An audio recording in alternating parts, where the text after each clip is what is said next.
The world outside the mail coach was a blur of dun-colored earth and bruised purple sky. Cora watched it pass with eyes that saw nothing. Her focus was inward, on the tremor in her hands and the hollow ache behind her ribs where the last blow had landed. She kept her fingers laced tight around the letter. Its cheap paper softened and creased from 100 readings.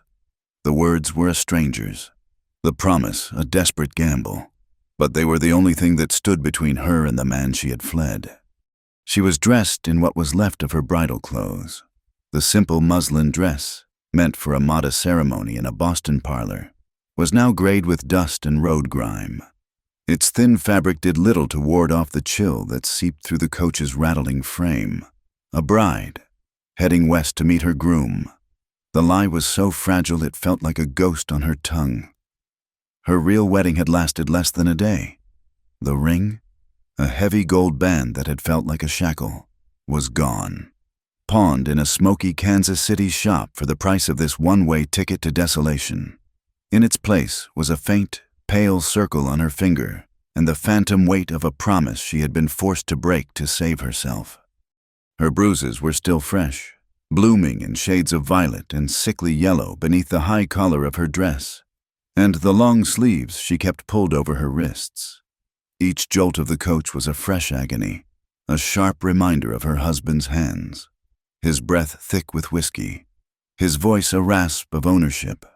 He was a man of consequence, the son of a judge, and he had treated her not as a wife, but as a deed of property he had just acquired. Running had been an act of pure survival, a blind, panicked flight into the unknown. The other passengers, a grizzled prospector who smelled of sweat and stale tobacco, and a stern-faced woman clutching a Bible, occasionally threw suspicious glances her way. They whispered of bandits in the foothills and the unforgiving nature of the land ahead. Cora heard them, but their fears were distant echoes. The wilderness held no terror that could compare to the four walls of the room she had left behind. She had run from a civilized cruelty, a quiet, respectable violence that the law would protect. Out here, at least, the dangers were honest. A snake rattled before it struck.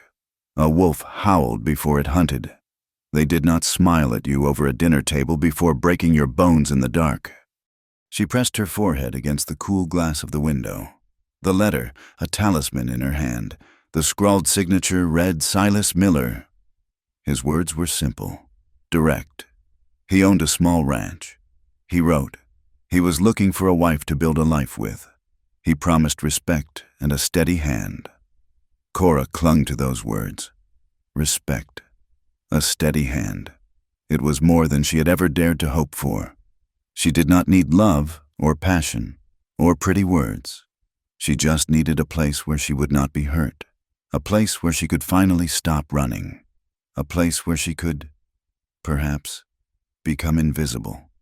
The town of Redemption Creek appeared as the sun began to bleed across the horizon, painting the jagged peaks of the Rockies in hues of fire and blood. It was not much more than a single dusty street flanked by a dozen ramshackle buildings, all leaning against each other as if for support against the relentless wind. A general store, a saloon with swinging doors, a livery stable, and a handful of other structures huddled together under the vast, indifferent sky. From the shade of the livery, Eli Miller watched the mail coach approach, a cloud of dust billowing in its wake. He stood with the stillness of a man who spent more time with the land than with people, his shoulders broad, his face weathered by sun and wind. He had promised Silas he would be here. It was the last promise he had made his younger brother before the fever took him 3 weeks ago. Eli's grief was a cold, hard knot in his gut. It was a silent thing, like most of Eli's emotions. He had buried his brother on the rise behind the cabin, the simple wooden cross, a stark silhouette against the mountains. And then he had found the letter. Silas's hopeful, foolish letter. And the reply from a woman named Cora, postmarked from Boston. She was coming to marry a dead man. He should have sent word. He knew that. He should have stopped her, but the mail was slow, unreliable, and a part of him, a part he did not want to examine too closely, had been paralyzed by a sense of weary obligation. Silas had made this mess, had sent for a woman he'd never met with promises he could no longer keep. Now the mess belonged to Eli. It was another weight to carry, another duty to perform in a life that felt like it was made of little else. Guilt was a familiar companion. He felt it for not being able to save his brother, and now he felt it for this unknown woman, whose life was about to be upended for a second time. The coach groaned to a halt. The prospector and the Bible woman disembarked, melting into the town's dusty embrace. Then she appeared, a slip of a woman in a worn dress that might have once been white. She stood alone, her shoulders slumped, clutching a small valise in one hand and a piece of paper in the other. She looked as fragile as a bird with a broken wing, and utterly lost. Eli pushed himself off the livery wall and walked toward her, his boots scuffing in the thick dust. He stopped a few feet away, his shadow falling over her. She flinched, her head snapping up. Her eyes were the color of a stormy sky, wide and haunted. He saw the faint, yellowing bruise high on her cheekbone, a detail that made the cold knot in his stomach tighten. "Ma'am," he said, his voice a low rumble. "You're looking for someone." It was not a question. Her gaze dropped to the letter in her hand, then back up to his face. "Mr. Silas Miller?" she asked, her voice barely a whisper. He had rehearsed a dozen speeches in his mind, ways to break the news gently, but looking at her, at the raw hope and terror warring in her eyes, the words caught in his throat. The truth felt like a cruelty he could not bring himself to inflict. Not yet. "He couldn't be here," Eli said, the lie tasting like ash. "He sent me. I'm his brother. Eli." A flicker of disappointment crossed her face, so fleeting he might have imagined it. It was followed by a wave of weary acceptance. Of course it would not be simple. Nothing ever was. "Cora," she said, offering her name like a fragile gift. "Cora Davies." "I know," he said, nodding toward the letter. "Ranch is a few miles out. I've got the wagon." He did not offer to take her bag. He simply turned and started walking toward a buckboard wagon hitched near the stable. She hesitated for a moment, a lone figure in the dying light, before she followed.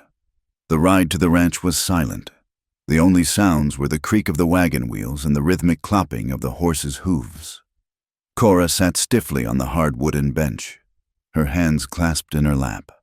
She stole glances at the man beside her, at his strong profile silhouetted against the twilight. There was a coldness to him, a distance that felt as vast as the plains stretching out around them. He did not speak, did not look at her. He seemed carved from the same hard, unforgiving material as the mountains themselves. But she noticed his hands.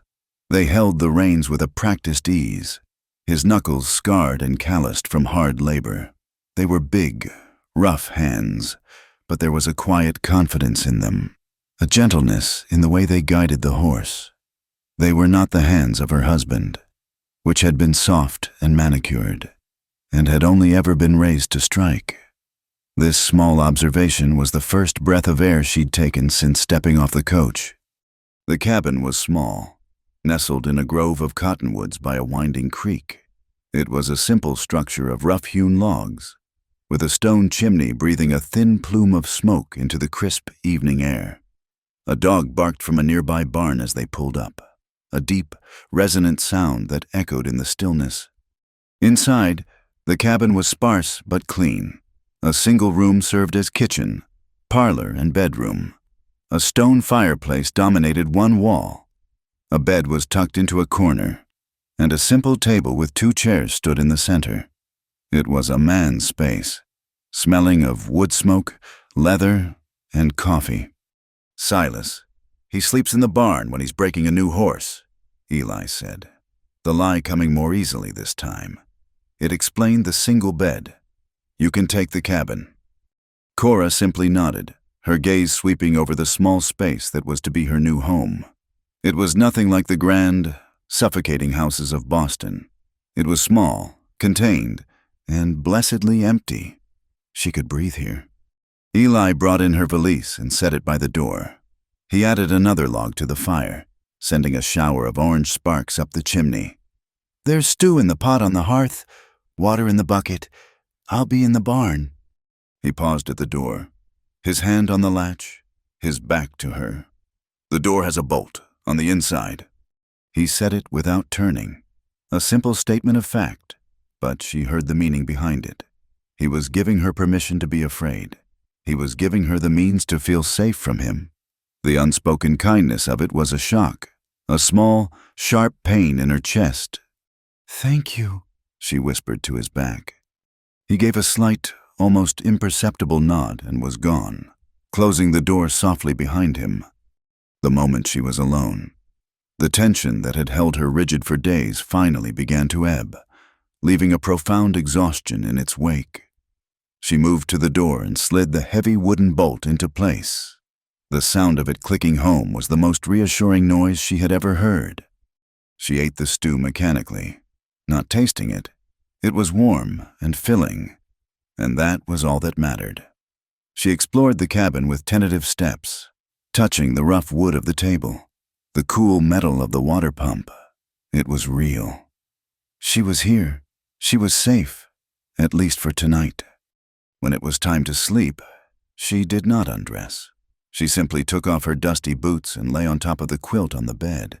The mattress was filled with straw, rustling beneath her, but it was softer than the floor she'd been sleeping on for the past week.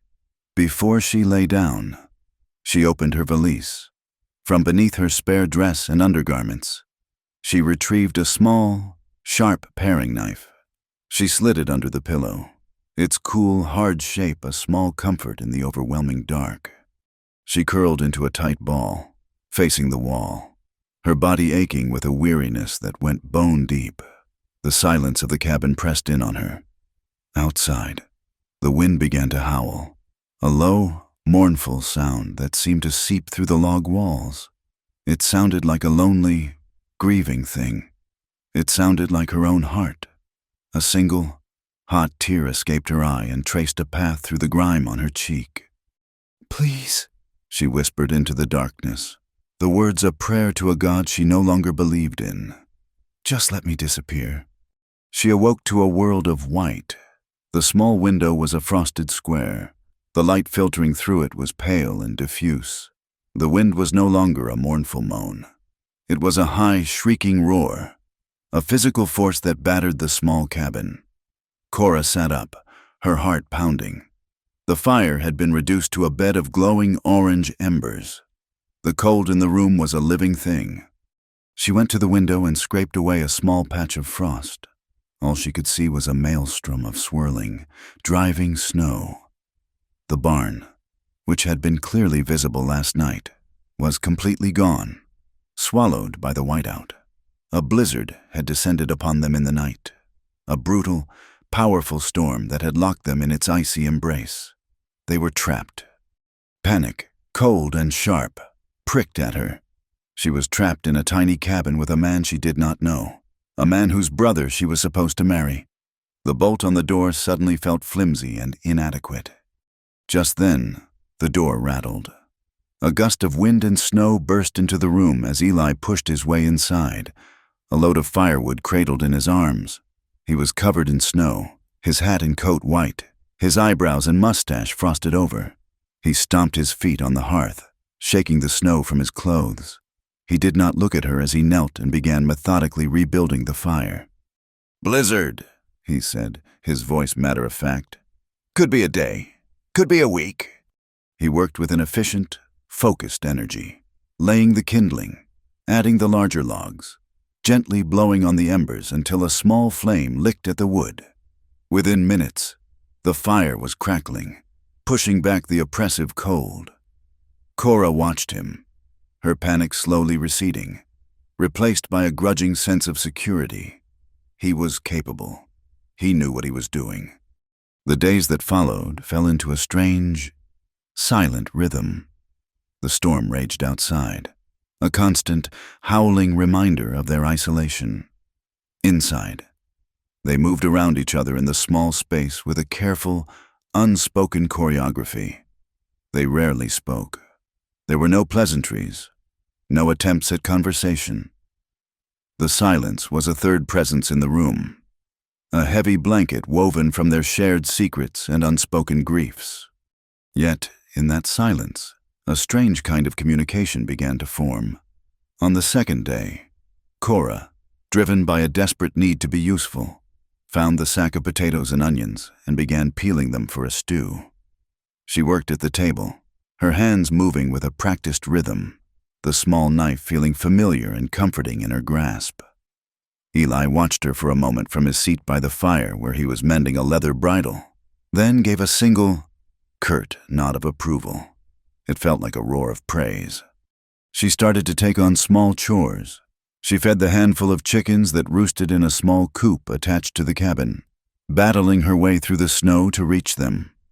She ground coffee beans, swept the hearth, kneaded dough for bread. They were simple, repetitive tasks, and they saved her from the crushing weight of her own thoughts. They made her feel less like a burden and more like a participant in their shared survival. Eli, for his part, said almost nothing, but his actions spoke for him. He always refilled the fire before she woke in the morning, ensuring the cabin was warm when she emerged from her restless sleep. When the water bucket ran low, he would bundle himself against the storm and return minutes later, his coat covered in snow, the bucket full of fresh, icy water from the well. He never complained. He never seemed to tire. He was a steady, quiet presence, as solid and dependable as the mountains that surrounded them. One evening, as he sat by the fire, the light from the flames flickered across his face. He had taken off his neckerchief, and, for the first time, she saw it. A network of pale, thin scars ringing his neck, just below his jawline. They were old, silvery white against his tanned skin, but they were unmistakable. Rope burn, the kind a man gets from a rope that was meant to kill him. Her breath caught in her throat.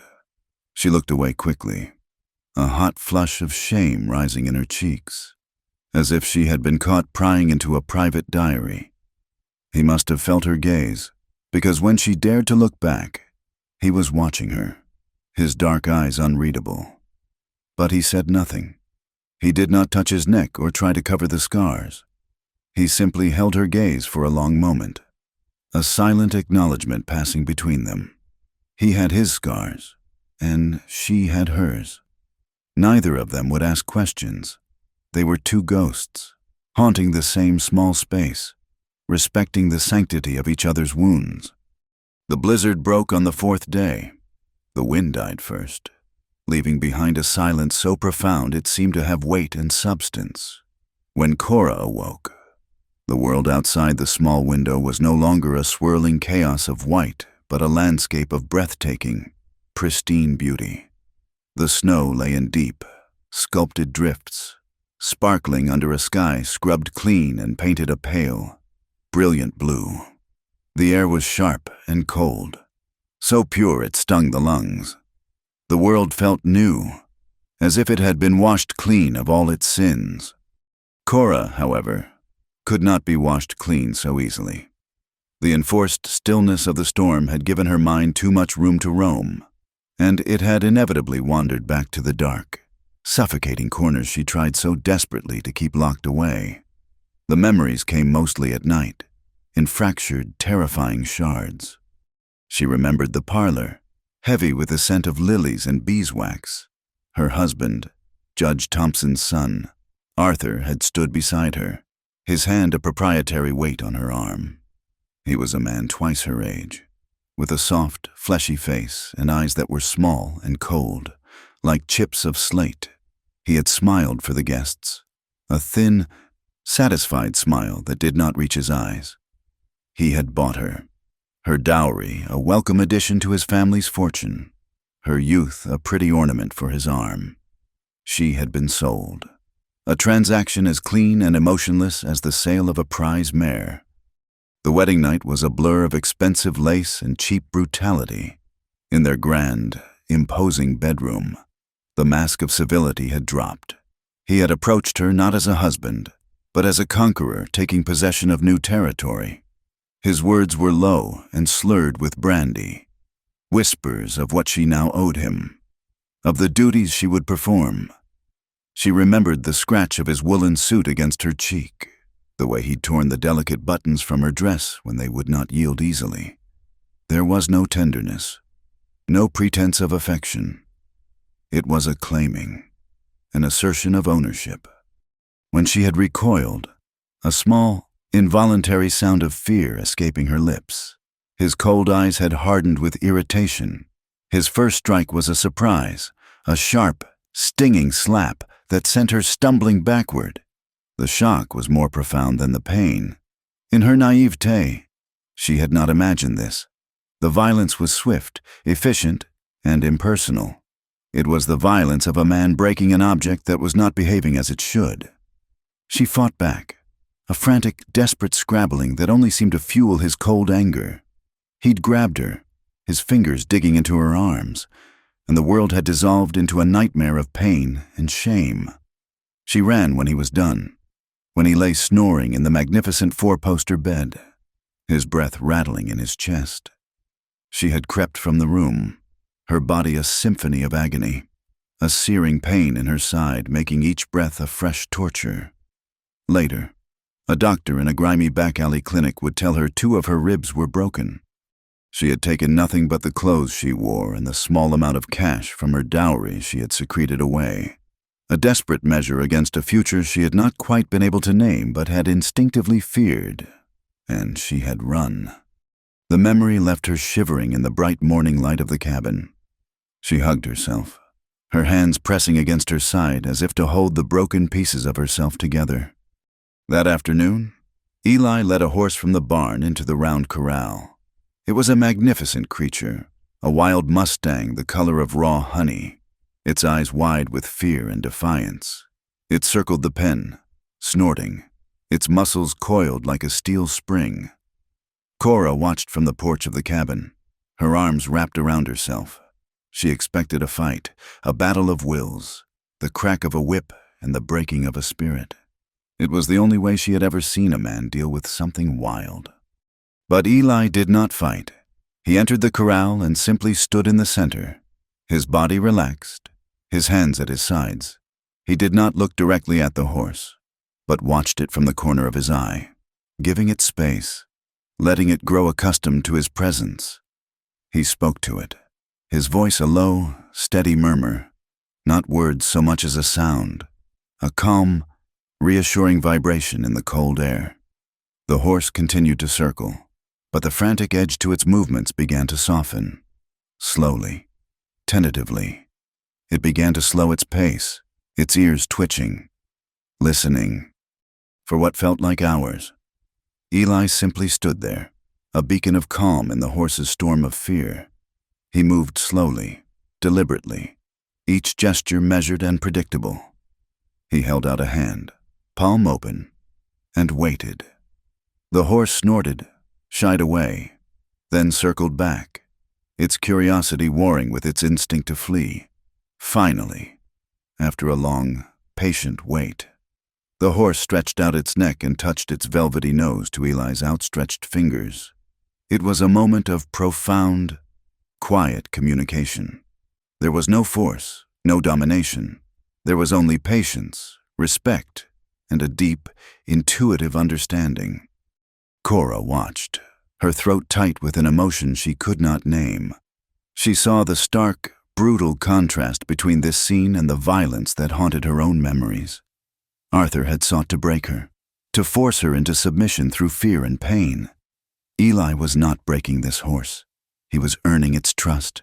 He was showing it that he was not a threat, that his strength would be a source of safety, not of harm. He was gentling it. The quiet control he possessed, the immense power held in check by a deeper well of patience, was the most beautiful and heartbreaking thing she had ever seen. Later, as the sun began to dip behind the snow-covered peaks, she found him by the fire, cleaning his saddle-tack with methodical movements. The scent of linseed oil and leather filled the small cabin. The silence between them had become less a void and more a shared space, a comfortable quiet that no longer needed to be filled. But tonight, Cora needed to speak. The image of him in the corral had unlocked something in her, a painful awareness of her own shattered state. She stood by the table, her hands twisting the fabric of her apron. "I saw you with the horse," she said, her voice barely a whisper. He grunted in acknowledgement, his hands not ceasing their steady, circular polishing. "You were gentle," she managed, the word feeling inadequate. He stopped his work then and looked up at her, his dark eyes searching her face. He saw the turmoil there, the shadow of a pain so deep it seemed to be a part of her. The tears came then, hot and silent. They traced paths down her cheeks, dripping from her chin onto the worn floorboards. "I'm broken," she whispered, the confession a ragged, ugly thing torn from the depths of her soul. "What he did to me, it broke me. I am not whole. I won't ever be whole again." She expected him to turn away, to offer some clumsy, empty platitude, or worse, to look at her with pity. She did not want pity. Pity was an insult. It was a confirmation of her worthlessness. Eli put down the saddle leather and the oil rag. He looked at her for a long, quiet moment, his expression unreadable. He did not move from his chair. He did not offer a comforting touch. He simply looked at her, truly looked at her. And in his gaze, she did not see pity. She saw a quiet, solemn acceptance. "You're here," he said, his voice low and steady, as solid as the mountains outside. "That's enough." The words were so simple, yet they struck her with the force of a physical blow. Not, "It will be all right." Not, "You are strong," but, "You are here." He was not judging her for being broken. He was acknowledging the simple, profound fact of her survival. She had endured. She had made it to this small, quiet place. And for him, that was enough. The tears came harder then, but they were different tears now. They were not tears of shame, but of a raw, painful, and overwhelming gratitude. When the snow had melted enough for the trail to be passable, Eli announced he needed to go into town for supplies. He asked if she needed anything. The thought of facing people, of leaving the sanctuary of the ranch, sent a wave of anxiety through her. But she was tired of hiding. She was tired of being afraid. She nodded, and for the first time in what felt like a lifetime, she put on her bonnet to face the world. Redemption Creek was a different place now that it was no longer a blur seen from the window of a mail coach. It was a town of sharp, judging eyes and hushed whispers. As she walked beside Eli down the main street, Cora could feel the stares. She was the woman who had arrived alone, the mail-order bride whose groom was nowhere to be seen. She was living at the Miller Ranch with the older brother, the quiet, formidable Eli. Tongues were wagging. In a town this small, a mystery was a thing to be picked apart and examined until all its secrets were laid bare. She was judged for not staying at the saloon, where the other unattached women stayed, their reputations already stained. Her desire for privacy was seen as arrogance, her quietness as a sign of a sordid past. Their first stop was the general store, a cramped space that smelled of pickles, kerosene, and bolt cloth. The proprietor was a thin, bird-like woman with a perpetually sour expression. A Mrs. Gable. Her eyes, small and sharp, raked over Cora from head to toe, taking in her worn dress and the haunted look in her eyes.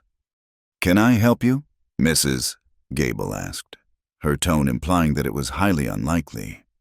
"We need flour, sugar, coffee," Eli said, his voice flat, ignoring the woman's hostile stare.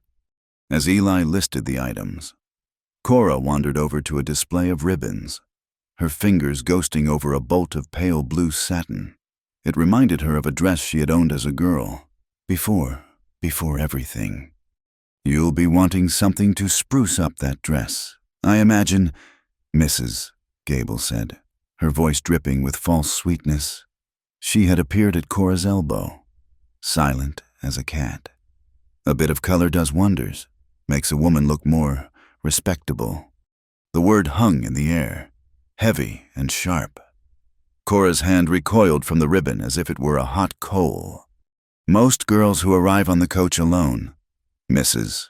Gable continued, her voice dropping to a conspiratorial whisper. They understand the way of things. A man has needs. A woman has assets. It's a shame when a girl overprices her assets and ends up with nothing. The woman's meaning was clear. She thought Cora was a whore, a failed one at that, who had latched onto the first available man. The humiliation was a physical thing, a hot, suffocating wave that made it hard to breathe. Cora's face burned. She felt the eyes of the other customers in the store on her, felt their silent, smug judgment. She wanted to shrink, to disappear into the floorboards. She did not have to say a word. Eli appeared at her side. He had not heard the woman's exact words, but he had seen the look on her face, the cruel, knowing smirk, and he had seen the color drain from Cora's cheeks. He did not confront Mrs. Gable. He did not raise his voice. He simply placed a stack of coins on the counter, his movements deliberate and final. The sound of the metal hitting the wood was a sharp, definitive crack in the quiet store. "We're done here," he said, his voice dangerously low. He looked at Mrs. Gable, and his eyes were as cold and hard as river stones. The woman visibly paled, taking a step back from the counter. Then, he turned to Cora. He did not touch her, but he stood close, a solid, protective wall between her and the prying eyes of the town. "Come on, Cora." He picked up their sacks of supplies and walked out. Cora followed, her head held high, though inside she was crumbling. The walk back to the wagon was the longest of her life. She did not look at him. She could not. The shame was too great. He had defended her, and she had brought this disgrace upon him. That night, the cabin felt smaller, the silence more oppressive. Cora could not eat. The food tasted like ash in her mouth. She sat on the small stool by the hearth, staring into the flames, the shopkeeper's words replaying over and over in her mind. Respectable, assets. The woman had seen the truth of her, hadn't she? She was ruined goods. She was broken, and now she was tainting this quiet, decent man with her own filth.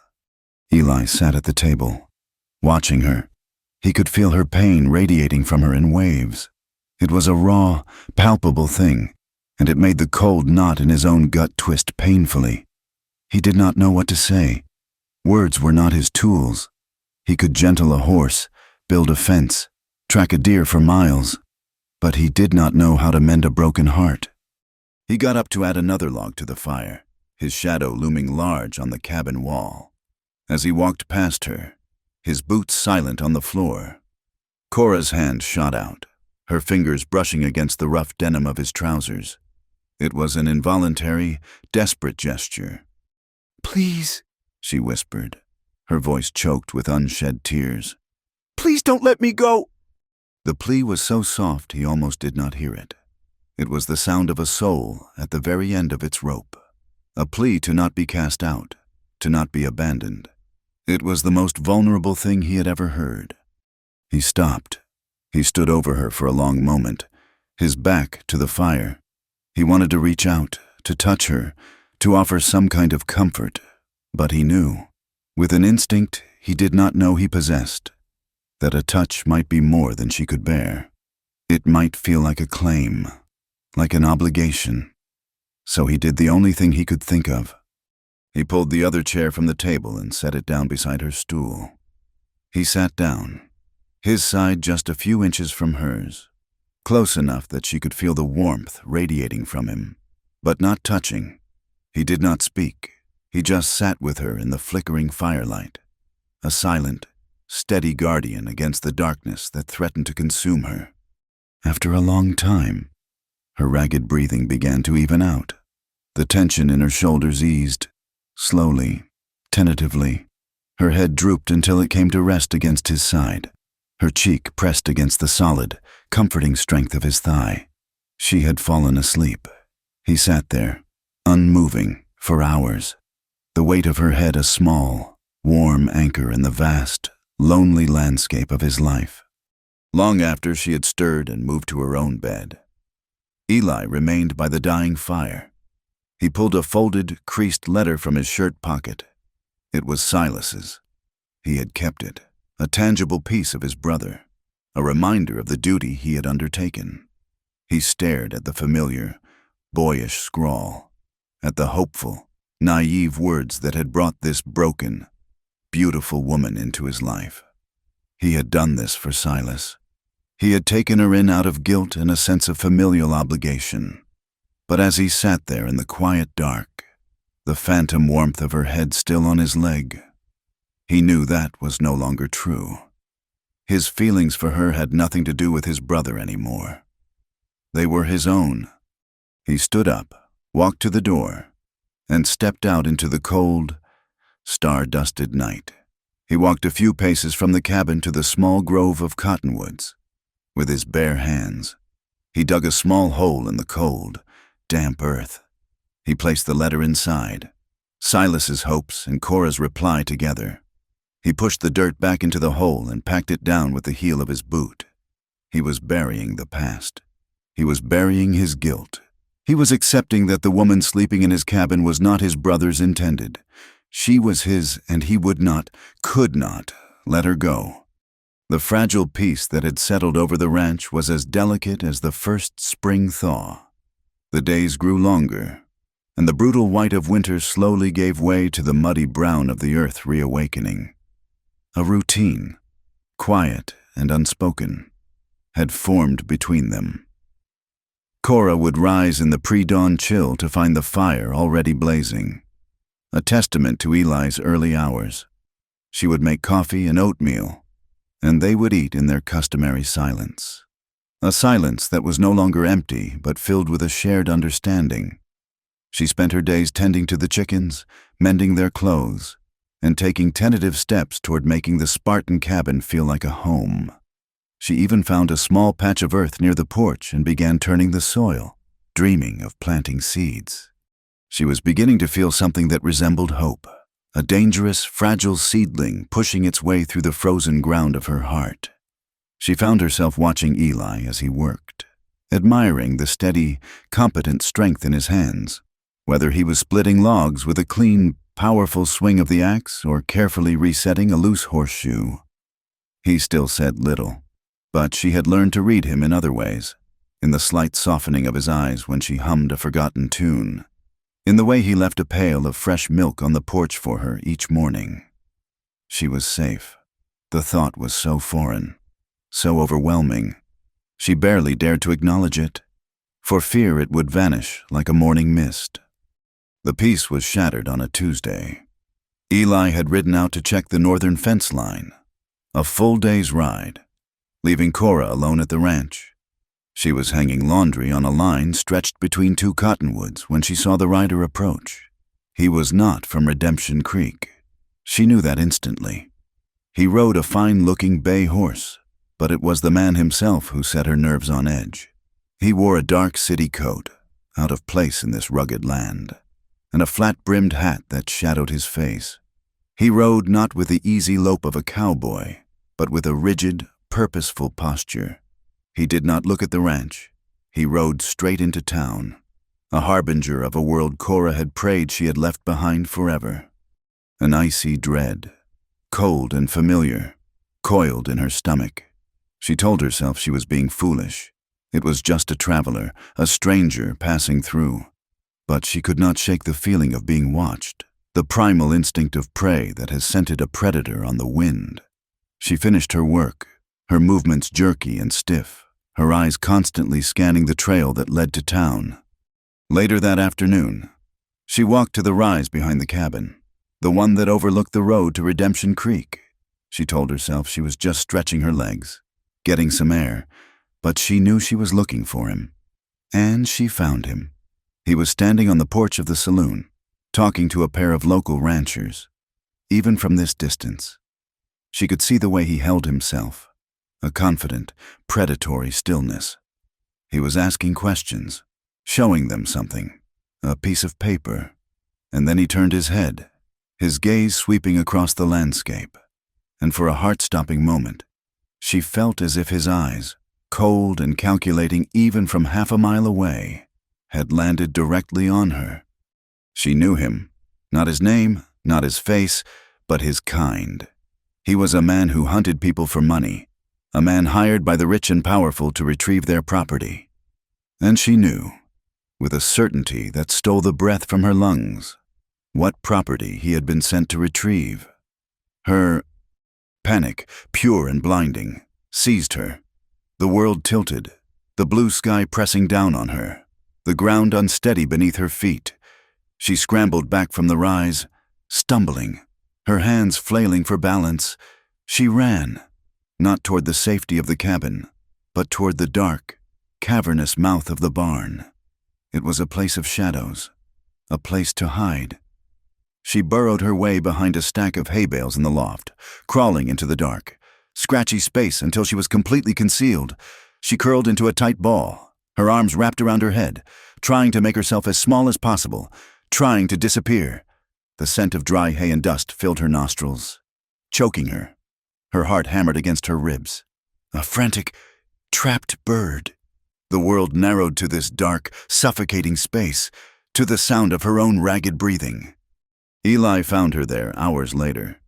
He had returned at dusk to a cold, silent cabin. The laundry was still on the line, fluttering like pale ghosts in the evening breeze. The door was unbolted. A half-peeled potato sat on the table, the knife beside it. A profound sense of wrongness settled over him. He called her name, his voice sharp with an anxiety that was foreign to him. There was no answer. He searched the cabin, the coop, the creek bed, nothing. He found her in the barn because he had nowhere else to look. He climbed to the loft, his boots heavy on the wooden ladder. He saw the disturbed hay, the small tunnel leading into the stack. He knelt down, his big frame blocking the fading light from the loft door. "Cora," he said, his voice low and steady, trying not to startle her. A small, terrified whimper was his only reply. He began to pull the hay bales away, one by one, with a slow, deliberate care. He found her huddled in the darkness, her face pale and streaked with tears, her eyes wide and unseeing with terror. She was shivering, not from the cold, but from a fear so profound it had taken root in her very bones. "He found me," she whispered, the words a broken, breathless prayer of despair. "He found me." "Who found you?" Eli asked, his voice gentle, his hands still. He knew better than to touch her when she was like this. "The man in the black coat," she sobbed, her body racked with tremors. "In town. He's looking for me. Arthur sent him." The name hung in the air between them, the first time she had ever spoken it aloud. It was a poison she had held on her tongue for months. Eli did not ask who Arthur was. He knew. He had seen the bruises, had felt the terror that lived just beneath her skin. He simply waited, his presence a solid, unmovable anchor in her storm of fear. Slowly, the story came out, in a torrent of whispered, broken sentences. Arthur wasn't just a cruel man. He was the son of a federal judge in Boston, a man with power, with connections that stretched across the country. "The law! It's his father's law!" she choked out, the words laced with a hopeless bitterness. "They will not believe me. They will never believe a woman over a man like him. He told everyone I stole from him, that I ran off with family heirlooms." "What did you take?" Eli asked, his voice carefully neutral. "My dowry," she whispered. "The money my father left me. It was all I had. He said it was his the moment we were married, that I was his, that everything I owned belonged to him. He will see me in prison, or he will see me dead. He will not allow me to be free." The pieces clicked into place for Eli. The flight, the fear, the desperate need to disappear. She was not just a runaway wife. She was a fugitive from a system that was designed to protect men like her husband. She was trapped, with no legal recourse, no one to appeal to for justice. He looked at her, at this small, trembling woman who had shown such quiet strength, and a cold, hard anger solidified in his chest. It was an anger directed at a man he had never met, and at a world that would allow such a thing to happen. He sat back on his heels, giving her space to breathe. "You can run again," he said, his voice flat, emotionless. He was offering her the choice. He would not hold her here. He would give her money, a horse, a head start. He would help her disappear again if that was what she wanted. "I can help you. We can leave tonight." Cora looked up at him, her tear-filled eyes meeting his. She saw the offer in his face, the grim, dutiful promise. She saw a way out, another dark road, another town where she would be a stranger, another life spent looking over her shoulder. And in that moment, something inside her, a small, weary part of her soul that had been running for what felt like a lifetime, finally came to a halt. "No," she said, her voice small but firm, a tiny flicker of defiance in the darkness. "I'm tired of running." The words seemed to surprise her as much as they did him. She had spent so long trying to become invisible that she had forgotten what it felt like to want to stand still. She did not want to run anymore. She wanted this small, quiet life she had begun to build. She wanted the smell of wood smoke and coffee in the morning. She wanted the feel of the turned earth in her hands. She wanted the silent, steady presence of the man kneeling before her. Eli nodded slowly, a flicker of something that might have been pride in his dark eyes. "All right," he said. "Then we don't run. We fight." Their plan was simple, and its success depended entirely on the rigid social codes of a town like Redemption Creek. A man's wife was his own business. To question a man about his wife, to accuse her of misdeeds, was to question his honor. And in the West, a man's honor was a thing he would defend, often with violence. Eli Miller had a reputation in Redemption Creek. He was quiet, but he was not a man to be trifled with. He was respected. They would use that respect as a shield. The next morning, they rode into town together. Cora wore her best dress, the one she had saved for Sundays. Her hair was neatly coiled at the nape of her neck. She sat tall in the wagon seat beside Eli, her hands clasped tightly in her lap to still their trembling. She felt as if she were riding to her own execution. They saw him immediately. He was standing on the porch of the general store, watching them, his eyes missing nothing. Eli pulled the wagon to a halt in front of the store. He did not get down immediately. He sat there for a long moment, his gaze locked with the bounty hunters, a silent challenge passing between them. Then he turned to Cora, his expression softening almost imperceptibly. "Stay here," he said, his voice low. Eli swung down from the wagon, his movements fluid and unhurried. He walked toward the bounty hunter, who pushed himself off the porch post to meet him, a smug, confident smile on his face. "Mr. Miller," the man said, his voice smooth and oily. "The name's Brand. I've been asking after a woman. Came west on the mail coach a few months back. Small, dark hair. Answers to the name of Cora Davies. Some folks said she might be out at your place." "That's my wife's name," Eli said, his voice as cold and flat as a gravestone. "Cora Miller." Brand's smile faltered for a fraction of a second. "Is that so? Funny, the man who hired me, a Mr. Arthur Thompson of Boston. He calls her his wife. Says she ran off with a good deal of his property."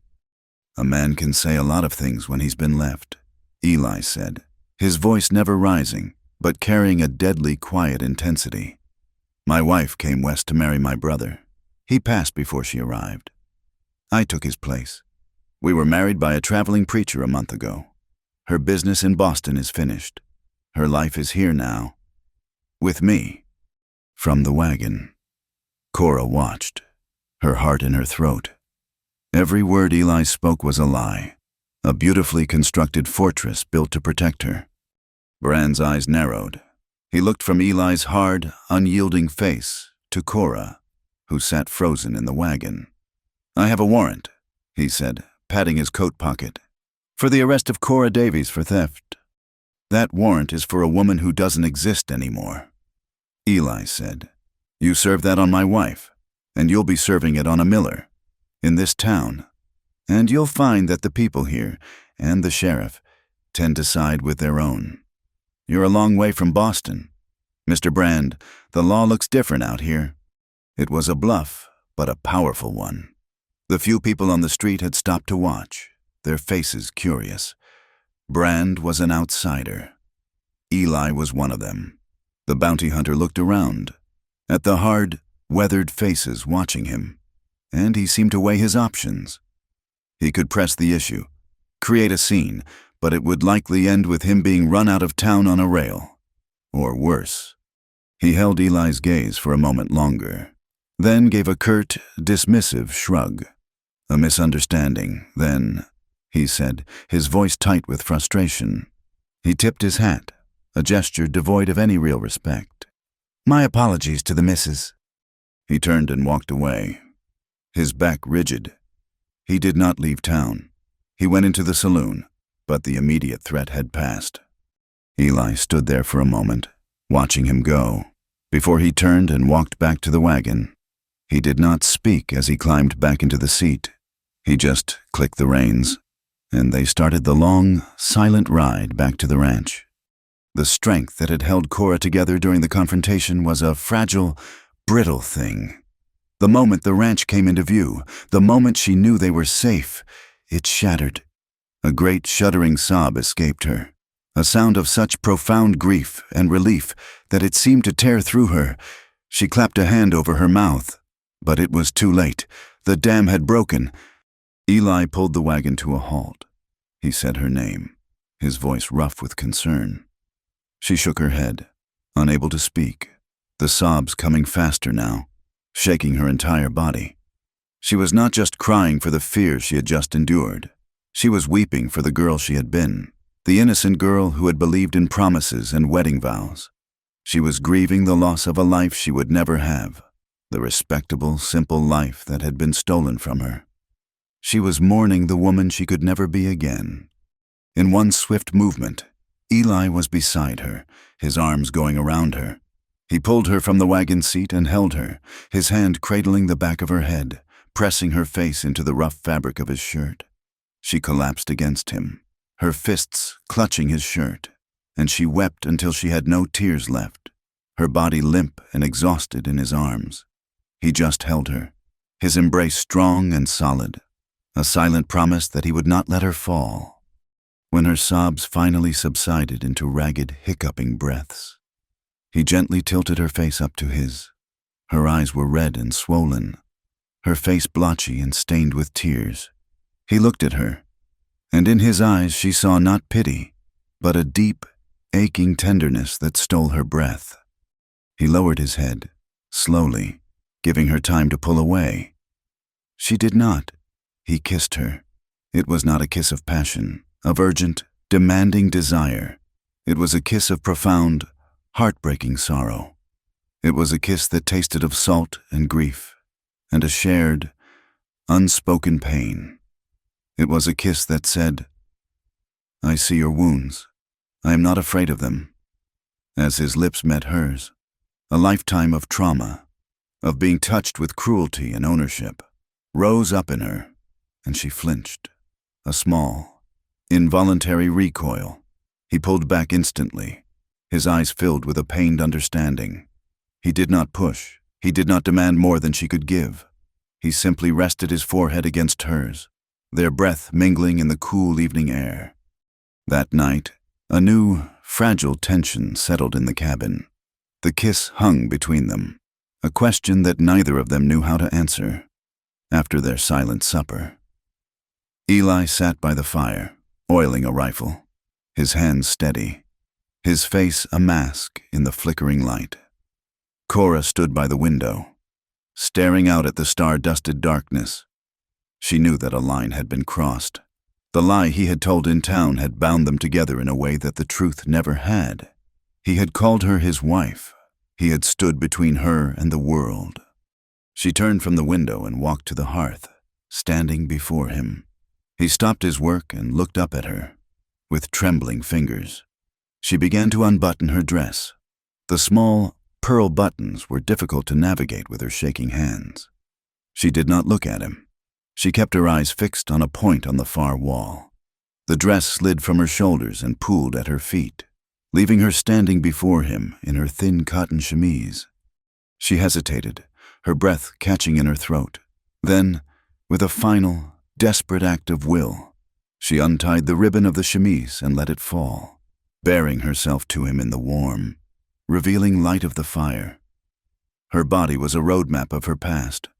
A pale, jagged scar ran across her ribs, a permanent reminder of the night she had fled.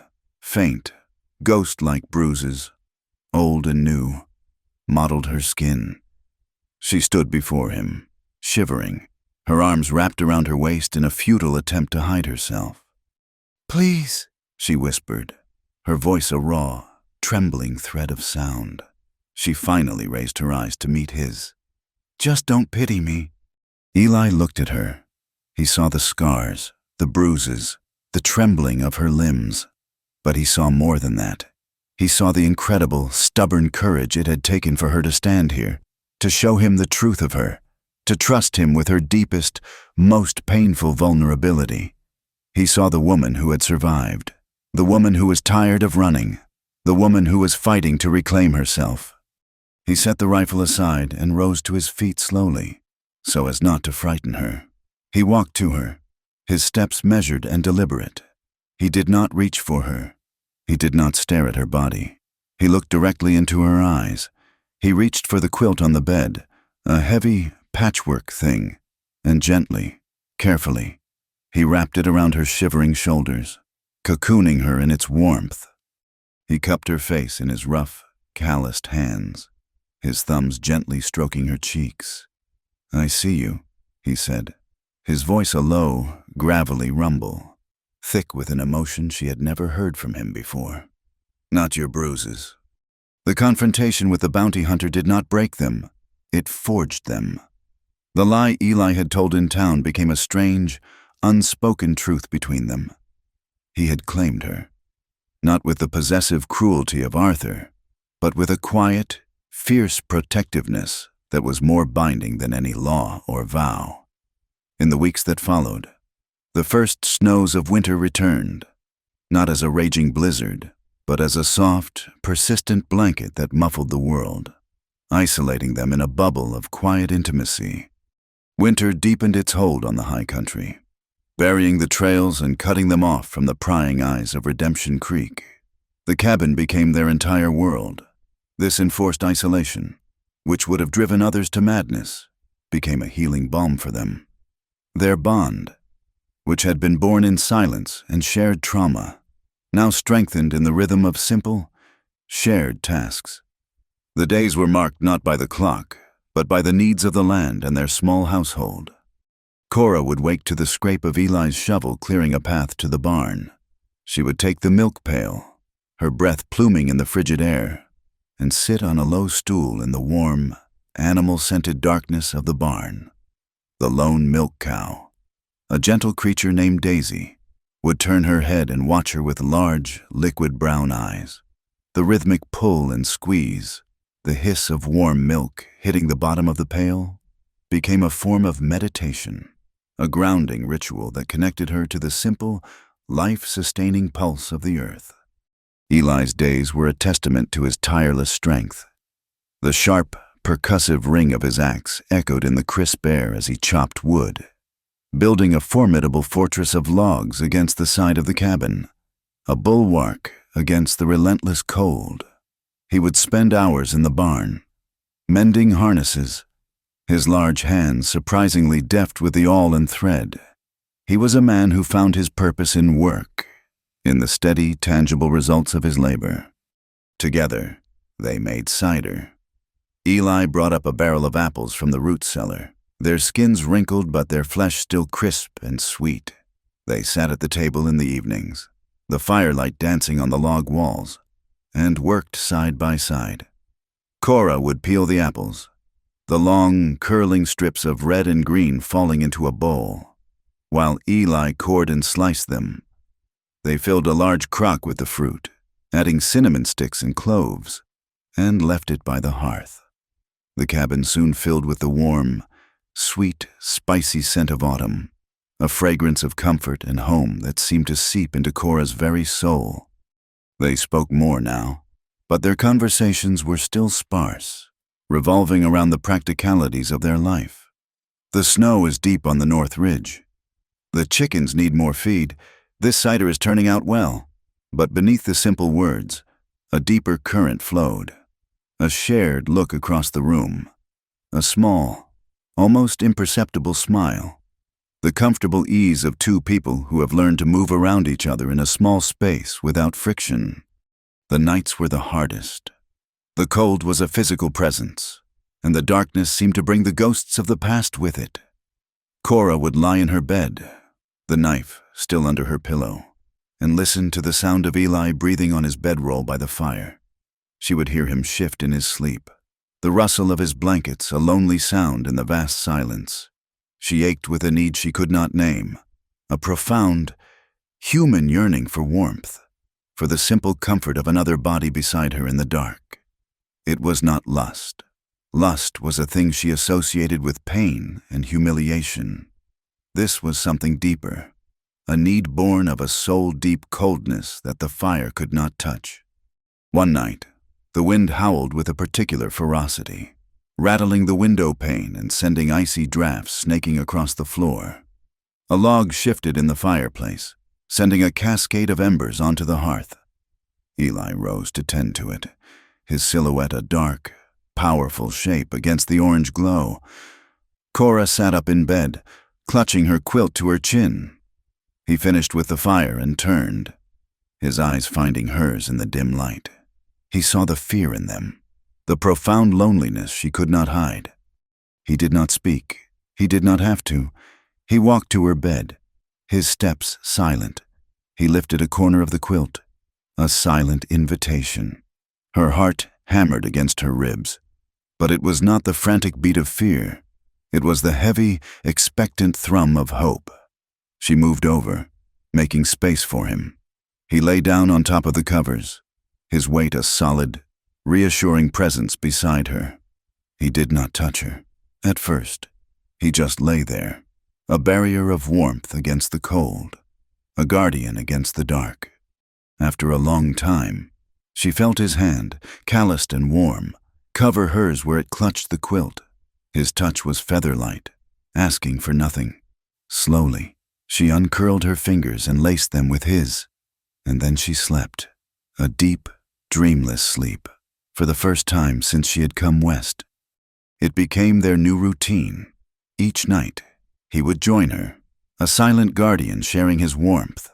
They would lie together in the darkness, their hands clasped, two solitary souls finding refuge in each other. The intimacy between them was not of the flesh, but of a deeper, more profound connection.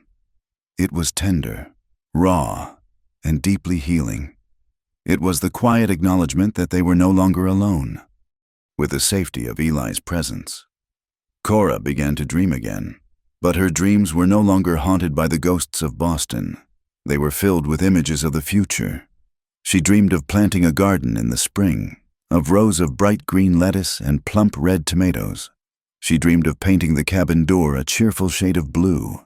She dreamed of a life filled not with grand passions, but with the quiet, steady joy of simple things. The seedling of hope within her was beginning to grow, putting down tentative roots in the rocky soil of her heart. But just as the land began to show the first signs of thawing, trouble returned, not in the form of a bounty hunter, but in the respectable guise of the town pastor. Reverend Blackwood was a tall, gaunt man with a severe face and eyes that seemed to peer directly into a person's soul, searching for sin. He rode out to the ranch one afternoon, his black-clad figure a stark omen against the melting snow. He refused Cora's offer of coffee, choosing to stand stiffly in the center of the cabin, his hands clasped behind his back. His gaze swept over the single room, noting the one bed, and his lips thinned in disapproval. "Mr. Miller," he began, his voice a dry, reedy instrument, "The town is talking. They speak of the woman living under your roof. You claimed her as your wife, but there has been no ceremony, no sanctification in the eyes of God or this community." Cora, standing by the hearth, felt a hot flush of shame creep up her neck. The word wife, which had been her shield, now felt like a brand, marking her as a fraud. "My wife and I, our business is our own. Reverend," Eli said, his voice dangerously quiet. He stood between the pastor and Cora, a solid, unmovable wall. "It becomes the community's business when it sets a poor moral example." The pastor insisted. "People are whispering. They say this woman has bewitched you, that you have turned your back on your good name for her sake, for her soul, and for yours. You must make this union proper. I will post the banns on Sunday. You will be married in the church in 3 weeks' time." It was not a request. It was a command. The thought of another wedding, of standing in a church and making vows she felt unworthy of, sent a wave of nausea through Cora. She was not a proper bride. She was a runaway, a liar, a broken thing masquerading as a wife. "We'll think on it," Eli said, his voice flat and dismissive. It was a clear dismissal. Reverend Blackwood's eyes narrowed. "The Lord's work is not a thing to be thought on." "Mr. Miller, it is a thing to be done." He gave Cora one last, disapproving look, then turned and left, leaving a chill in the cabin that had nothing to do with the weather. Eli's public defense of her came the following Sunday. He rode into town alone and stood on the church steps as the congregation was filing out after the service. He did not speak to the pastor. He spoke to the men of the town, his voice low but carrying in the still air. He said that his wife was a private person, that her past held sorrows that made a public ceremony a painful prospect. He said that they considered themselves married in their own hearts, and that was all that mattered. He ended by saying that any man who spoke ill of her or bothered her would have to answer to him. It was a quiet declaration of war, and it solidified the battle lines in the town. The men, for the most part, respected Eli and were inclined to leave him to his business. But the women, their curiosity piqued and their sense of propriety offended, began to whisper with renewed vigor. She had bewitched him. She was a Jezebel. A woman of loose morals who had somehow ensnared the solitary, respectable Eli Miller. The whispers culminated in a confrontation at a town quilting bee held a week later. Cora had gone reluctantly, at Eli's urging. He thought it was important for her to show her face, to not act like she was hiding. It was a mistake. She sat in a circle with the other women, her stitches small and neat, her head bent over her work, trying to make herself invisible. A woman named Sarah Pickett, a young bride who had come west a year ago, and whose face was already pinched with bitterness and disappointment, sat across from her. Sarah had set her sights on Eli herself, before Cora's arrival, and his rejection had curdled into a sharp, resentful jealousy.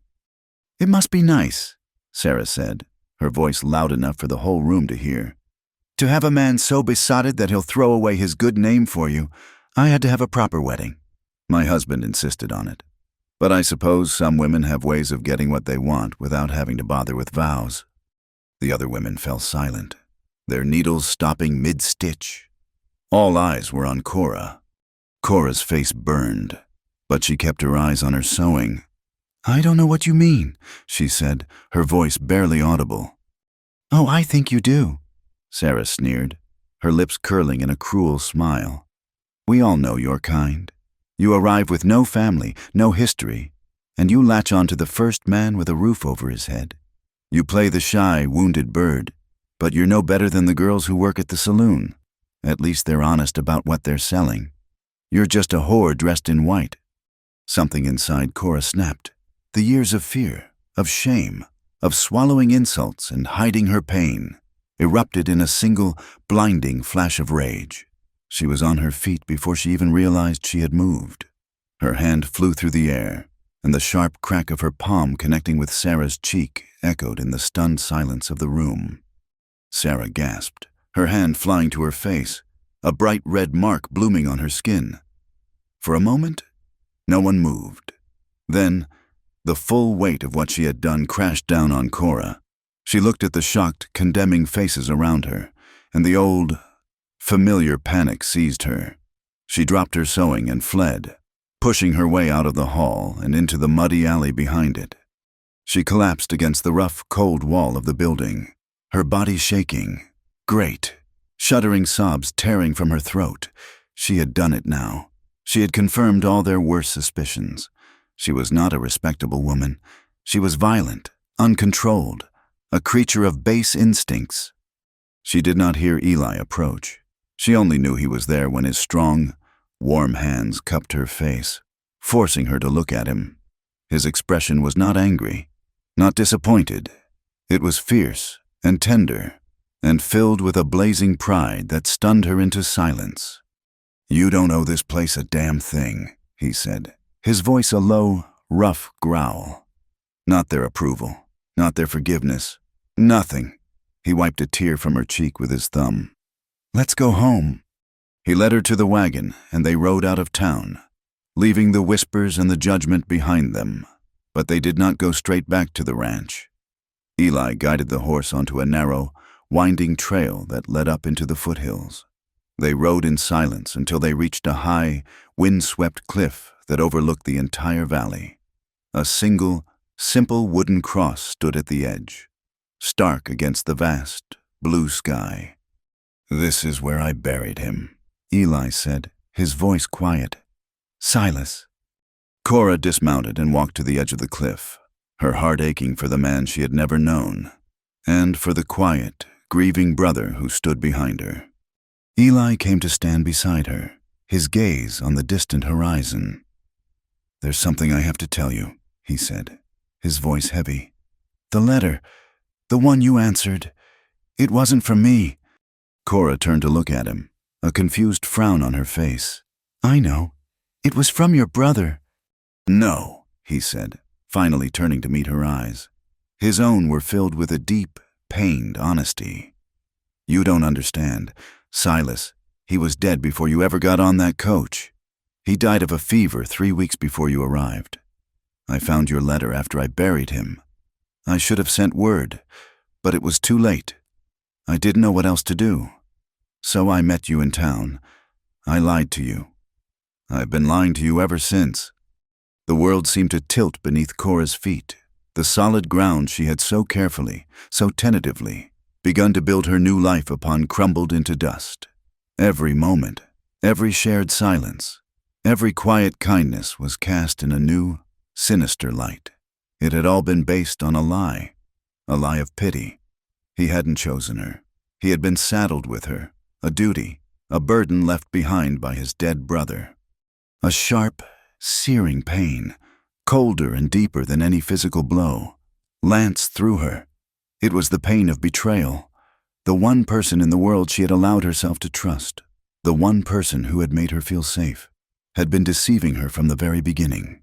The old wounds, the deep-seated conviction that she was unworthy, that no one would ever truly want her, tore open, raw and bleeding.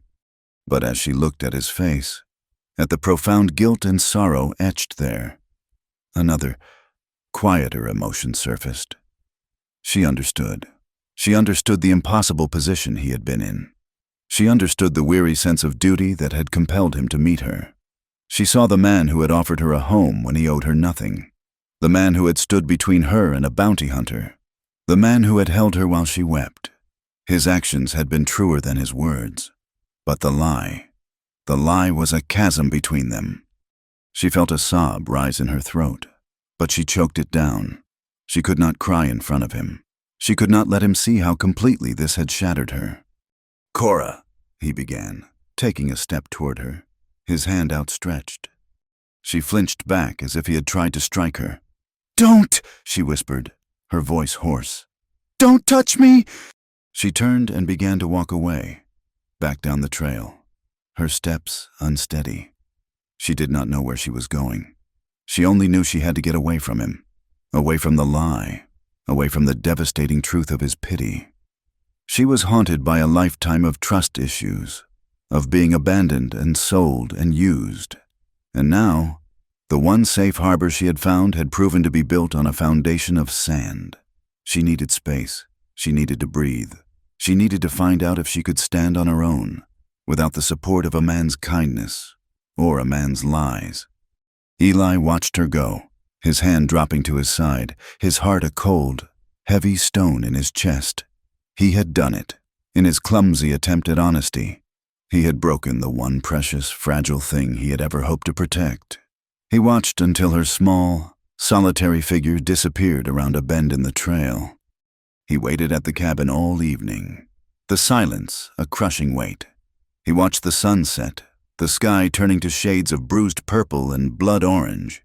He watched the stars come out, cold and distant and impossibly bright. He paced the floor of the small cabin that had become their home, every object a painful reminder of her. The pot of cider on the hearth, the half-finished quilt on the chair, the empty space beside him in the bed. That night, she did not come home. The night Cora did not return. A storm hit. It came down from the high peaks without warning, a furious, malevolent thing that was part wind, part ice, and part a deep, primal rage. The sky, which had been clear and studded with stars, bruised to a sickly purple black. The wind rose from a mournful sigh to a physical thing that slammed against the cabin, searching for purchase, clawing at the chinking between the logs. Snow, not the soft, silent flakes of before, but a hard, stinging sleet, began to drive horizontally across the land. Eli stood on the porch, his hand gripping the support post so tightly his knuckles were white. He stared into the swirling blackness, his heart a cold, heavy dread in his chest. He had broken her, with his clumsy, ill-timed confession. He had shattered the fragile trust they had so carefully built, and he had sent her out into this, the cabin, which had become a sanctuary, now felt hollow and cold, every shadow mocking him with her absence. Guilt was a taste in his mouth, metallic and bitter. He had taken on a duty to his dead brother, but somewhere along the way, that duty had transformed into something fierce and tender and wholly his own. He had not just offered this woman shelter, he had allowed himself to feel again, and now he had driven her away, perhaps to her death. He could wait no longer. To stay in the warm, dry cabin while she was out in the storm was a form of cowardice he could not stomach. He moved with a grim, focused purpose, pulling on his heaviest coat, wrapping a scarf around his neck, and jamming his hat down low on his brow. In the barn, he saddled his most sure-footed horse, a sturdy buckskin gelding, whispering words of encouragement into the animal's twitching ear. The horse snorted, its breath white in the cold air of the barn, its eyes rolling nervously at the sound of the wind screaming outside. Riding into the teeth of the storm was like riding into a living nightmare. The wind tore at him, trying to rip him from the saddle. The sleet stung his exposed skin like 1,000 tiny needles. He could see no more than a few feet in front of him.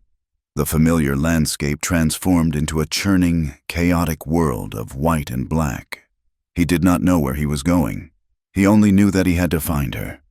He let the horse pick its way, trusting the animal's instincts, while he scanned the maelstrom for any sign of her.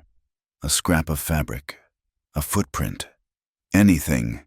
He shouted her name until his throat was raw, the words snatched away by the wind the moment they left his lips. He thought of all the places she could have gone. She could have tried to make it back to town, a foolish, desperate act that would have surely ended in disaster. She could have lost the trail and wandered into a ravine, or she could have simply given up, laid down in the snow, and let the cold, quiet darkness take her. The thought sent a spike of pure, cold terror through him. Then he remembered the old line shack. It was a small, derelict cabin miles up in the foothills, used by ranchers years ago to shelter during winter cattle drives. It was little more than a pile of rotting logs with a half-collapsed roof. But it was shelter. It was a place a person might try to reach if they were lost and desperate. It was a long shot, but it was the only one he had. He turned the horse, urging it up the treacherous, ice-slicked trail. His own body bent low against the relentless assault of the wind. He found her just before dawn. The storm had lessened its fury, the wind dying down to a low, guttural moan. The line shack was a dark shape against the snow, barely standing. A faint, flickering light, pale and ghostly, emanated from the single, grimy window. He dismounted, his legs stiff and numb with cold, and pushed open the door, which hung crookedly on one hinge. She was huddled in a corner, wrapped in a single threadbare blanket she must have found there. A small, pathetic fire of twigs and damp wood sputtered in the dilapidated stone hearth, giving off more smoke than heat. She was soaked to the skin, her dress clinging to her thin frame, her dark hair plastered to her face. Her skin was a terrifying, waxy blue, and she was shivering so violently it seemed as if her bones were rattling. She looked up as he entered, her eyes wide and unfocused, clouded with a confusion that was more than just fear. She had been trying to prove something. He could see it in the stubborn set of her jaw.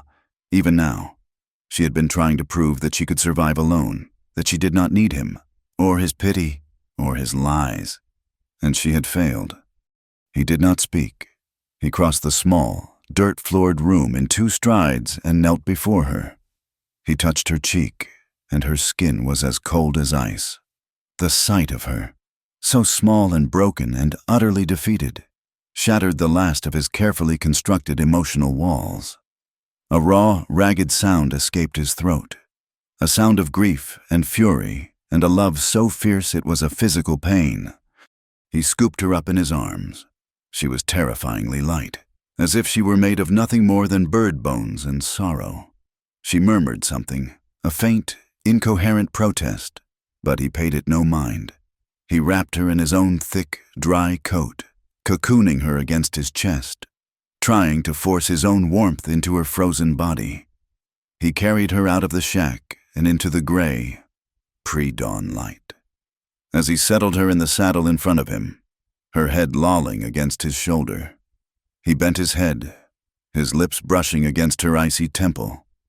"I won't let you disappear again," he whispered, the words a raw, unbreakable vow made to her, to himself, and to whatever God might be listening in the cold, silent world.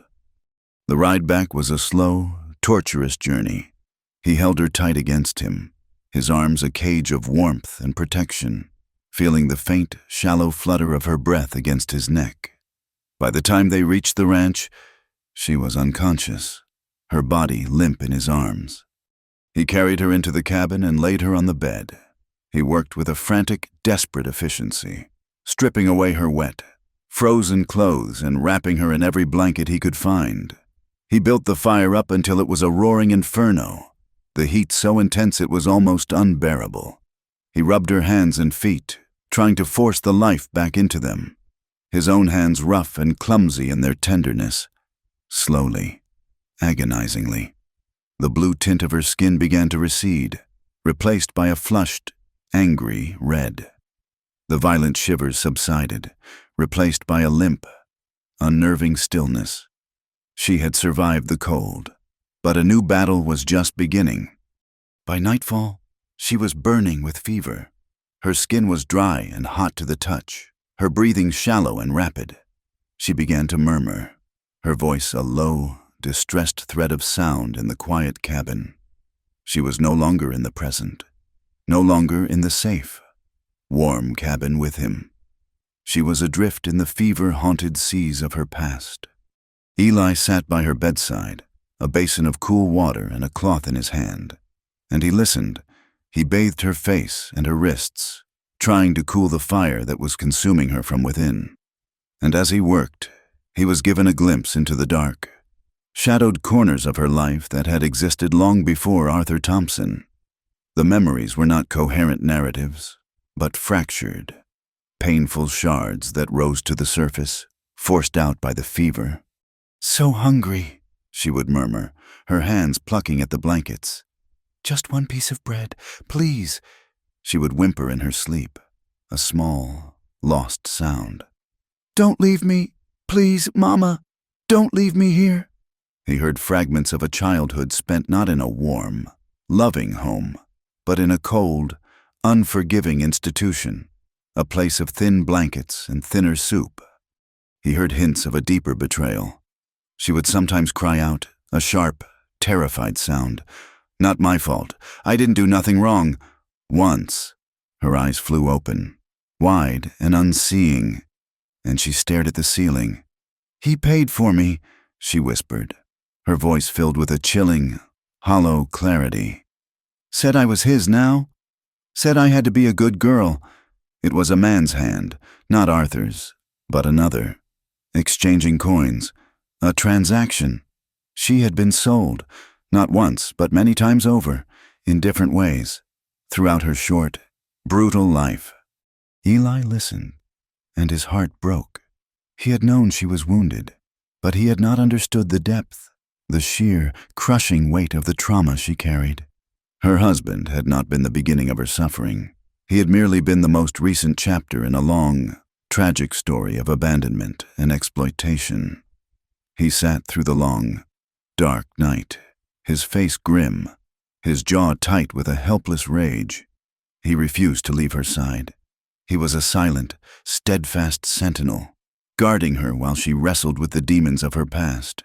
He felt, in a way he could not articulate, that his presence was the only thing anchoring her to this world, the only thing keeping her from being swept away by the fever and the ghosts that haunted her. She woke in the late afternoon of the next day. The fever had broken. She was weak, her body slick with sweat, but her eyes were clear. She blinked slowly, taking in the room, the sunlight streaming through the window, the sight of him, slumped in the chair beside her bed, his head resting on his chest, fast asleep. His face, in repose, looked younger, vulnerable, etched with lines of exhaustion and worry. A thick stubble shadowed his jaw. He had not left her. The realization settled over her, a slow, dawning wave of disbelief and wonder. She thought back through the fog of the fever, to the terrifying cold of the line shack, to the feeling of being lifted, carried, held. He had come for her. He had brought her home, and he had stayed. A single, hot tear slid from the corner of her eye. It was followed by another, and then another. A great, shuddering sob shook her weak frame. But these were not the tears of grief or fear or shame that she was so accustomed to. These were tears of a raw, overwhelming, and utterly unfamiliar emotion. She was crying because, for the first time in her entire life, someone had not abandoned her. When she had been at her weakest, at her most broken, when she had run from him and tried to cast him out, he had not let her go. He had stayed. The sound of her sobbing woke him. His head snapped up, his eyes instantly alert, all traces of sleep vanishing. He saw her tears, and his face creased with concern. He leaned forward, his hand hovering over hers, unsure if he should touch her. "Cora," he said, his voice rough with sleep and anxiety. "Are you in pain?" She shook her head, unable to speak through her tears. She reached out a trembling hand and laid it on his arm. The feel of his solid, warm presence under her fingers was the most real thing she had ever known. "I love you," she whispered, the words coming out on a ragged, tearful breath. The confession was as natural and as necessary as breathing. It was a truth that had taken root in the darkest part of her winter and had now, finally, broken through into the light. But the moment the words were out, the old, familiar fears and insecurities rushed in to reclaim their territory. "But I don't know how," she sobbed, her voice breaking. "I don't know how to be someone worthy of love. I'm all broken pieces." Eli looked at her tear-stained face, at the profound, self-lacerating pain in her eyes. He took her hand in both of his grip gentle but firm. "You're wrong," he said, his voice a low, steady rumble that seemed to vibrate through her.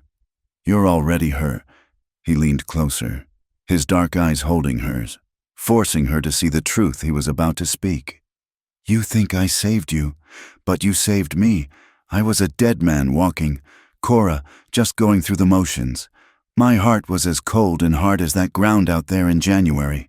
I thought I couldn't feel anymore. I didn't want to feel anymore. He gave her hand a gentle squeeze.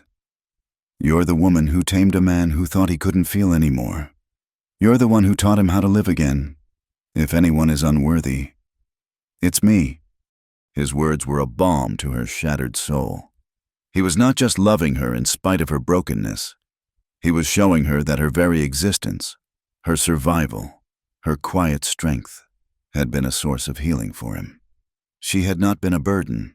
She had been a gift. In the weeks that followed, as Cora slowly regained her strength, a new chapter began for them. The lies and secrets had been burned away in the fire of her fever and his confession. What was left was a truth that was stronger and more resilient than anything they had known before. They began, for the first time, to truly plan a life together. They walked the fence line, and Eli showed her the posts that needed repairing. She would hand him the tools, her presence a quiet support as he worked. She drew a plan for her garden in the dirt with a stick, and he did not laugh at her crooked rows. He promised to build her a raised bed, to protect the tender seedlings from the late frosts. They sat by the fire at night, not in silence, but in quiet conversation, talking of the future. They started a jar, putting aside a few coins each week. "What's this for?" she had asked, dropping in a nickel she had earned by selling a few eggs in town. "For a wedding," he had said, his eyes soft in the firelight. "A real one. Not for the town, or the pastor, or for anyone else. Just for us." A fragile, tentative peace settled over them. The cabin grew brighter. Cora found some old paint in the barn and painted the door a cheerful sky blue. She hung curtains in the window. Laughter, a sound that had been a stranger in that small cabin, began to make an occasional, welcome appearance. She was beginning to believe that a life of quiet joy was possible. And then, just as the last of the snow had melted from the high meadows and the first green shoots of spring were beginning to appear, the past returned. He rode up to the ranch on the same bay horse, the man in the black coat, the bounty hunter named Brand. But this time, he was not alone. Beside him rode a tall, grim-faced man with a silver star pinned to his vest. A Marshal. Eli saw them coming from the barn. He moved quickly, his face a hard, grim mask. "Get in the root cellar," he ordered Cora, his voice low and urgent. "Don't make a sound. Don't come out until I tell you." But Cora did not move. She stood on the porch, her hands clenched at her sides, and she watched them approach. The bounty hunter dismounted, a smug, triumphant smile on his face. The marshal remained on his horse, his gaze taking in the small ranch, his expression unreadable. "Miller," Brand said, his voice oozing satisfaction. "Told you I'd be back. We have some new information. Seems your wife is a widow now. Her husband, Mr. Thompson, passed away from a sudden illness a month ago." A widow? The word should have brought relief, a sense of liberation. But it didn't. "But," Brand continued, his smile widening, "that doesn't change the fact that she is still a wanted woman. The warrant for her arrest for the theft of his property is still very much active. The judge, his father, insists on seeing justice done." Eli stepped in front of Cora, shielding her with his body. "She's not here," he said, his hand moving almost imperceptibly toward the Colt holstered at his hip. The marshal spoke for the first time, his voice a deep, weary baritone. "Son, don't make this difficult. We know she's here. We're not looking for a fight. We just have to execute the warrant." Eli's body was coiled, ready to fight, ready to die to protect her. But Cora stepped out from behind him. Her face was pale, but her eyes were clear and steady. She had spent a lifetime running, a lifetime hiding. She had hidden in the back of mail coaches, in the shadows of towns, in the darkness of a barn loft.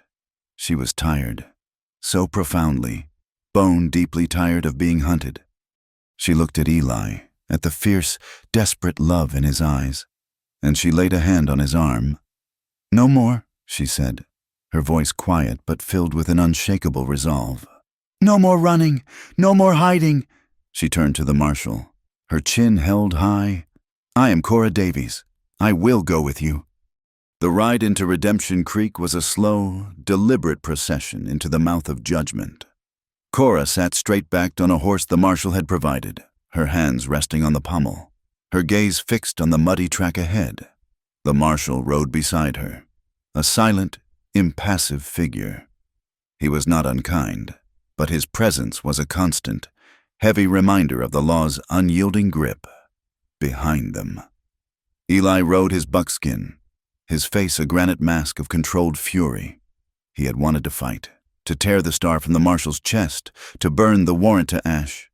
But he had seen the resolve in Cora's eyes, the profound, weary finality of her decision, and he had understood. This was a battle she had to face herself. As they entered the town's single, long street, doors creaked open and faces appeared in windows. The townsfolk emerged from the general store and the saloon, their work forgotten, their face a mixture of morbid curiosity and smug satisfaction.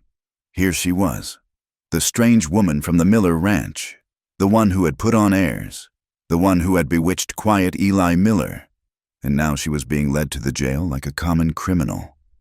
Cora could feel their stares like physical blows, but she did not flinch. She had endured far worse than the judgment of strangers.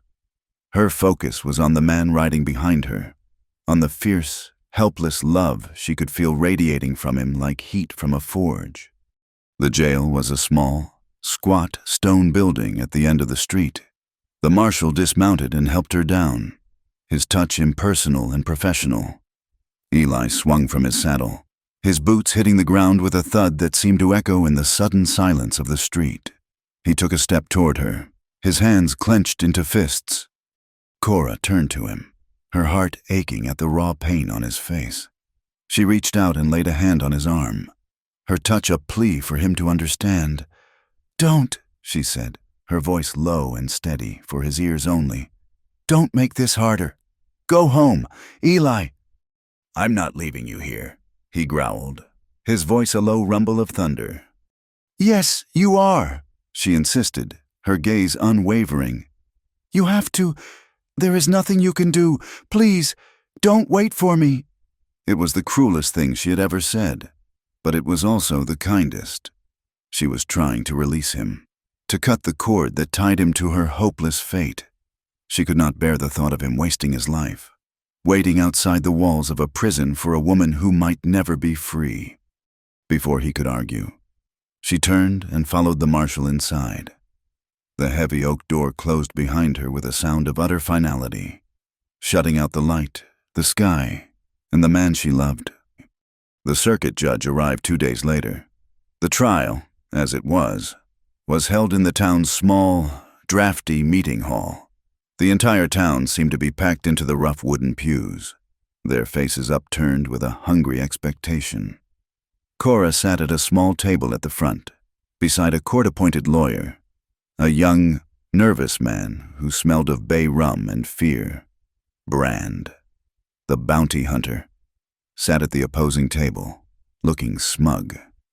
Eli stood at the back of the room, his arms crossed over his chest, his presence a silent, smoldering threat that seemed to make the very air in the room crackle.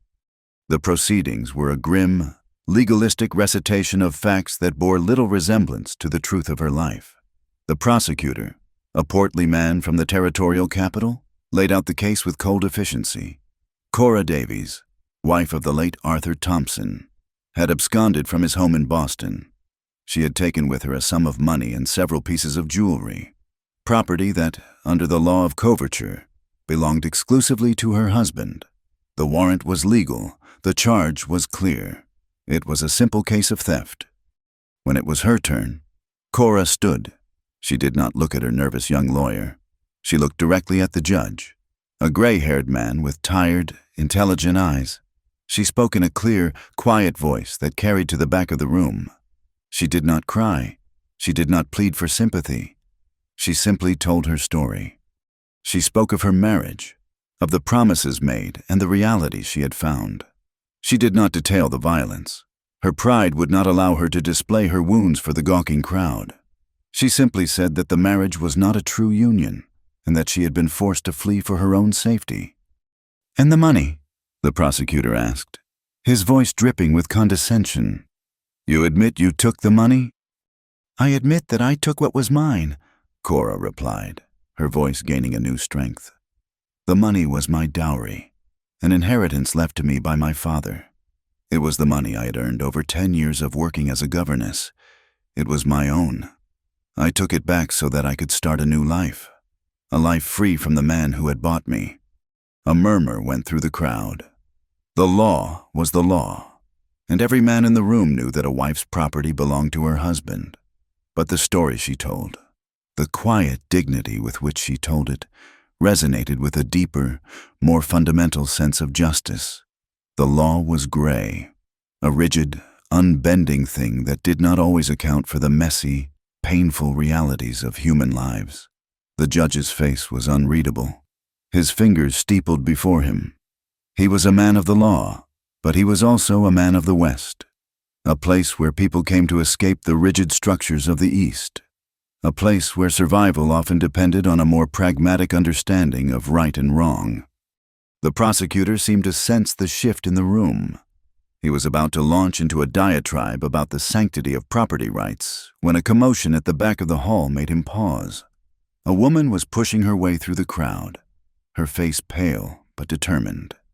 She was a plain woman in her mid-40s, dressed in the simple, sober clothes of a domestic servant. "I have something to say," she announced, her voice trembling but clear. The judge peered at her over his spectacles. "And who might you be, madam?" "My name is Eliza," she said, stepping forward. "Eliza Gable. I was a housemaid in the Thompson household in Boston. I served them for 5 years." She turned her gaze to Cora, and her eyes were filled with a mixture of pity and a fierce, protective anger. "I know this girl. I saw what happened to her." A hush fell over the courtroom. Brand, the bounty hunter, shifted uncomfortably in his seat. This was not part of the plan. Eliza took the stand and, under the judge's gentle questioning, she painted a picture of the Thompson household that was far from the respectable image the prosecution had presented. She spoke of Arthur Thompson's temper, his drinking, his contempt for his new young wife.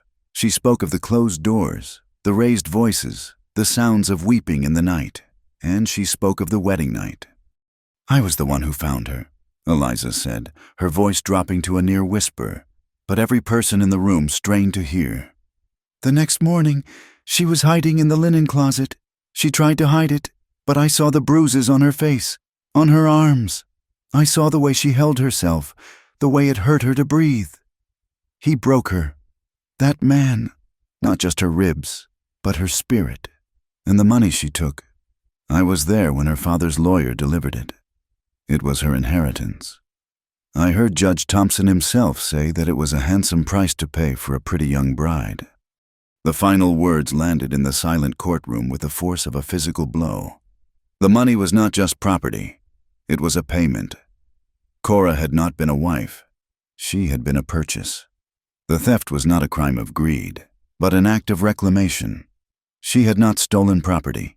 She had stolen herself back. The judge looked from Eliza's earnest, honest face to Cora's pale, dignified one. He looked at the smug, suddenly nervous face of the bounty hunter. He looked at Eli, standing like a vengeful god at the back of the room. He took off his spectacles and polished them slowly with a handkerchief. "In light of this new testimony," he said, his voice a dry rustle, "it seems to me that the matter of ownership in this case is profoundly ambiguous. The property in question was the bride's own, brought into a marriage that appears to have been fraudulent in its very spirit, given the circumstances and the passing of the plaintiff.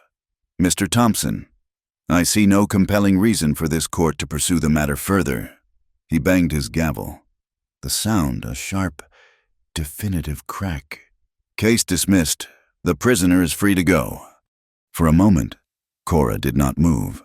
She sat frozen in her chair, the words washing over her, refusing to sink in. Free.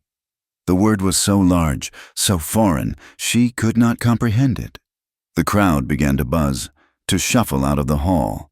Their daily dose of drama concluded. Eliza gave her a small, watery smile and slipped out with the rest. Cora was left alone at the table, the young lawyer already packing his briefcase. She stood up on unsteady legs and walked out of the courthouse. The world seemed unnaturally bright, the air sharp and clean in her lungs. A light spring rain had begun to fall, a soft, cleansing shower that washed the dust from the street and made the air smell of wet earth and new beginnings. She stood on the steps, her face turned up to the sky, letting the cool droplets fall on her skin. She expected to be alone. She had sent Eli away.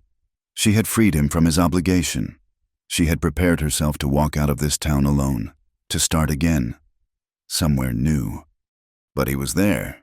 He was standing in the middle of the street, in the pouring rain, drenched to the skin, his hat in his hand, and he was holding the reins of 2 horses, his buckskin and her gentle mare. He had been waiting. He watched her walk down the steps, his expression unreadable, his dark hair plastered to his forehead by the rain. She stopped a few feet from him, the rain plastering her own thin dress to her body. "Told you I don't let go easy," he said, his voice a low, rough sound that was the most beautiful thing she had ever heard. A sound that was half a sob, half a laugh, escaped her lips.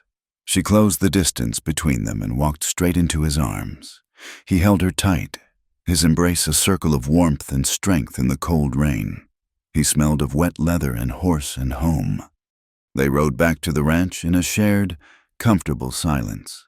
The rain stopped as they reached the foothills, and the sun broke through the clouds, setting the wet landscape ablaze with a clean, golden light. The world felt new, washed clean. That night, they lay together in the bed, the fire casting dancing shadows on the walls. The cabin was no longer a temporary shelter. It was their home. Cora pressed herself against Eli's long, hard body, her head tucked under his chin, his arms wrapped securely around her. The silence was filled with all the things they did not need to say. "I want forever," she whispered into the warm skin of his chest, her voice thick with emotion. "If you still do." He tightened his arms around her, his answer a low rumble against her ear. "Forever isn't long enough." The months that followed were a time of quiet, joyful healing. Spring blossomed into a warm, bountiful summer. The cabin, which had once been a place of shadows and unspoken grief, became a place of light. Cora's garden flourished under her tender care, producing rows of vibrant vegetables. The blue door was a cheerful welcome to all who passed, though few ever did.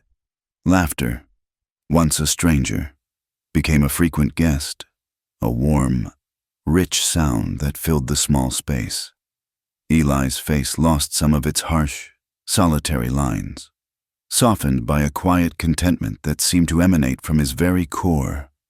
Cora found an old, leather-bound ledger in Silas's trunk, its pages empty. She began to write. She wrote down her story, not the sanitized version she had told the judge, but the whole, painful truth of it. She wrote about the cold institution, the hunger, the betrayals. She wrote about Arthur, about the wedding night, about the flight.